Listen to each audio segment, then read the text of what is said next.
Well, there's some great election movies. One of my favorites is The Candidate. Son,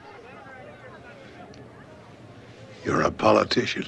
Early 1970s, Robert Redford stars as a son of a former governor who runs an upset campaign for the Senate in California. He's actually Jerry Brown in disguise. He upsets the incumbent Republican senator, whereupon he utters the famous line, "Now what do we do?" What's on your mind, Senator? What do we do now? Wait a minute, what?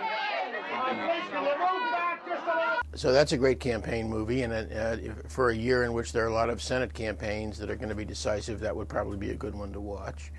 An older movie about a Senate campaign was State of the Union from the 1940s. Something to gladden the heart of every citizen west of the Rockies. What is it? The Seattle speech. A masterpiece of rhetoric, if I do say so. Who's going to make it?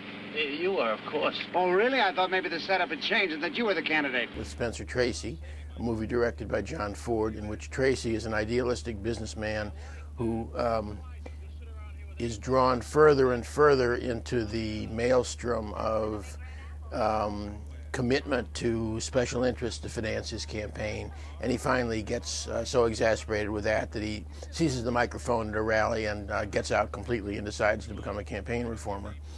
And one of the interesting things about that movie is he said one of his lines is, "Mr. Green," or Mr. whatever it is, "I paid for this microphone." Don't you shut me off, I'm paying for this broadcast.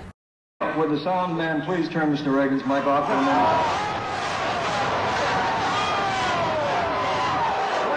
Is this on? And Ronald Reagan, not acknowledging that it came out of a Hollywood movie, used it in 1980 in the New Hampshire primary. I am paying for this microphone, Mr. Speaker.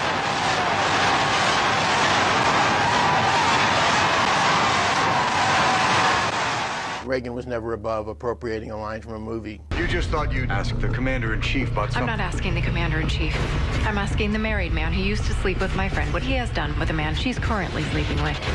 The scandal thing is a very good insight into the power of words and the power of language to alter the perception of what's actually going on. Spin. It's really good look at spin, and it's a pretty good look at sort of current media. How are you? I see you. I see you. The White House doesn't want us mentioning oil or cornstarch or plastics. Okay, what's left here? I've got hello, and I have prepositions. It is kind of a wickedly cynical look at the way that Washington works. So I would say, go cast your own ballot that morning, then kind of marathon several episodes of Veep that night, and try to tell yourself that real politics is not quite so wicked or sarcastic or cynical, and hope that that's true. These colonies are, and of a right ought to be, free and independent states. The HBO series on John Adams, seeing Ben Franklin, him and Thomas Jefferson meet in Paris, and to see how different their personalities were, it's kind of, you kind of put them all up in the same sort of pantheon of, founding fathers. But really, they don't get along all that well. They annoy each other. They're, all have different motivations.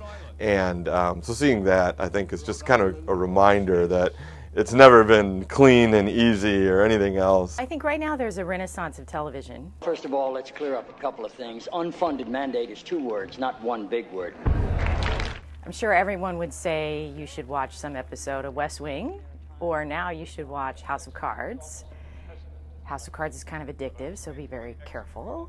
Power is a lot like real estate. It's all about location, location, location. From a movie standpoint, the movie that I would recommend is 13 Days. It's probably one of my most favorite presidential movies in that it shows the behind the scenes and it shows the people that surrounded President Kennedy during the Cuban Missile Crisis.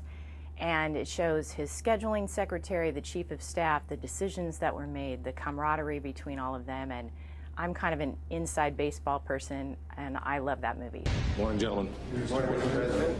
Our cities in the southeast, as far north as Washington, D.C., are in range of these weapons, and in the event of a launch, we'll have only 5 minutes warning. The whole point of the doomsday machine is lost. If you keep it a secret, why didn't you tell the world, eh? Dr. Strangelove, which is my go-to political thriller. And I just love that movie. I love the black and white filming. You can say the world's in black and white, but it's actually a million shades of gray. The war room scene, when the president admonishes General George C. Scott for fighting in the war room. Gentlemen, there's no fighting in the war room. It goes back to the whole military-industrial complex and beware of power. Where's my shorts?